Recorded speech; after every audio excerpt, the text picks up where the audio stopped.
This is a Mazda CX-9 TC model, 2016, just doing a check of temperature and heating. We have a faulty air conditioning unit.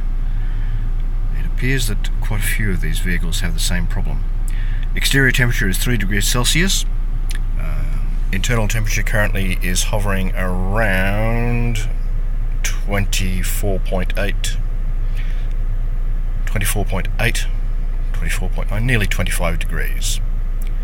The air conditioning unit is set to auto, echo, 20 degrees Celsius.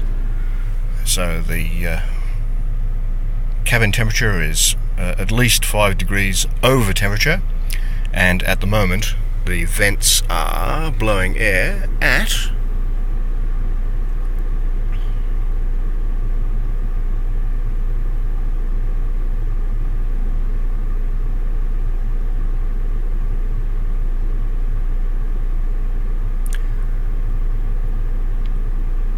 well over 47 degrees.